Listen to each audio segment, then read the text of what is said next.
draft. My question is why aren't you in the draft then if you think you're the best? I know Sean Lewis, and I know what he is about as an OC, and he threw that man under the bus. So did that, you know, he's kind of diagnosing the problem to the world, right? They don't have the reps that they can really depend on when it's crunch time. You know, those reps, you know, whether it's spring ball that we talked about or any other time way, right, that comes from repetition.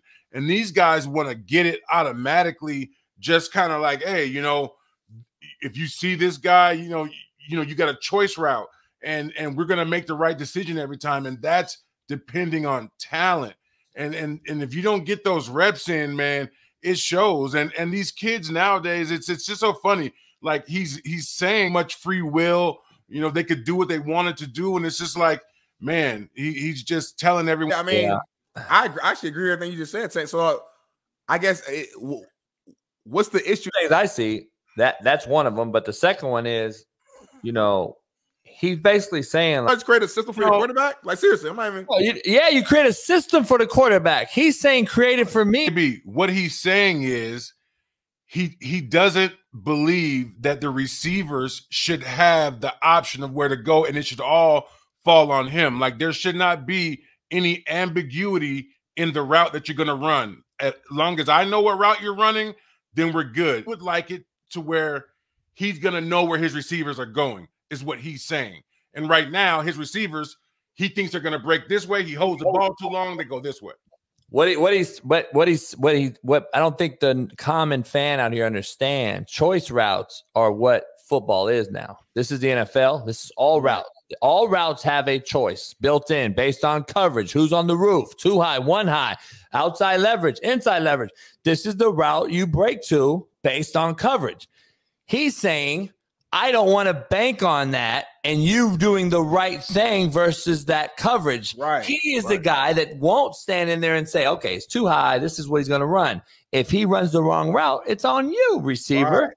But he's saying basically that I don't want that coaching. I want this. But maybe his team, I don't know. I'm just saying maybe his receivers ain't ready for that level. I don't know. So I'm saying if I'm a quarterback, because you're a quarterback, so I can't speak on this more than you. You're the best person to speak on this topic. But I'm saying I could see as a quarterback where maybe you see the too high look and you believe that your receiver is going to go in, do an in route, but instead they go out. And I was like, damn, bro, like I understand how you wanted to be more simple. Townsend point, Tank, you know, Greg Townsend was on earlier, and he's kind of upset about the Hall of Fame deal and how he kind of thinks he's a little bit screwed over because of recency bias. He was saying exactly what we're talking about right now. Yeah. He's like, when I played and my coach said, you better not fucking go inside. He was talking about, he goes, hey, man, why you go inside? He was like, oh, just easiest path of resistance. And he's like, so you don't have no, you know, unfit gap sound or your gap integrity, and he's like, so you go inside, there's no spill backer, and they run toss, we're fucked. And he's like, well, yeah. So he's like, dog, the players run this shit now. It is completely ran by players. And Greg Townsend's like, holy shit, I went over there to give you my expertise, my opinion, my professional opinion. You shitted on it. Yeah. I got to move on then. This is what it is now. Greg realized it real quick, and that's what we're seeing right here. Yeah, that's the Michael Parsons, that the kid from the car that he jumps inside, and we didn't have a person come covering us.